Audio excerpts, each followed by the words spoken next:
تعرف ان الانجليزي من اسهل لغات العالم واكتر لغه سهله ممكن تتعلمها حتى لو عمرك ما كنت شاطر في اللغات. تسالني وتقول لي ليه يا مستر عدنان؟ اقول لك لانها لغه مرنه جدا. اولا مفيش تذكير وتانيث زي الفرنساوي والاسباني. ثانيا مفيش 20 حاله اعراب زي الالماني. ثالثا مفيش نطق معقد زي الصيني او الياباني. والعربي بالمناسبه من الحاجات الصعبه جدا للاجانب. يعني فعلا الانجليزي طريقه سهل جدا وممهد جدا. اكيد دلوقتي مستغرب وهتقول لي يا مستر عدنان ما انا من ساعه ما اتولدت وانا بتعلم واذاكر واخد كورسات ولغايه اللحظه دي مش عارف اكون جمله على بعضها. وخليني اقول لك المشكله مش فيك ولا في الانجليزي، المشكله الحقيقيه في الطريقه اللي انت اتعلمت تتعلم بيها انجليزي من وانت صغير. واكتر حاجه هتضيع وقتك هو انك تقعد تحفظ كلمات منفرده وتذاكر قواعد الجرامر. وما تفهمش من كلامي ان انا بقول لك ما تذاكرش جرامر على الاطلاق، هتذاكر جرامر بس الجرامر مكانه بعد ما تبني اللغه بتاعتك مش في البدايه خالص. عشان كده انا عملت لك مجموعه كتاب اهم 5000 جمله هتحتاجهم في الانجليزي، لان الجمله هي اسرع وابسط وحده دماغك بتتعلم بيها. مع السيستم ده هتلاقي في الكتاب الرئيسي اكتر من 6100 جمله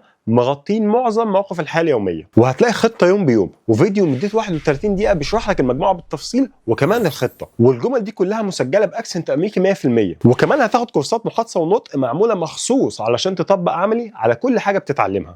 طيب اول هنا يا شباب هنلاقي هنا ايه؟ هنلاقي التسجيلات الصوتيه الخاصه بالكتاب ده اللي هو اهم 5000 جمله، هندوس عليها. طب تعالى ندخل هنا، هتلاقي هنا كاتب لك ايه من صفحه 81 لصفحه 83. طب تعالى نجرب انا وانت نسمع حاجه كده وهيقول اهو pages 84 to 86. بص بقى 9. اهو Expressing how you've been doing. Negative conditions. ماشي يلا بينا Not good. اهو Not so good. Not too good.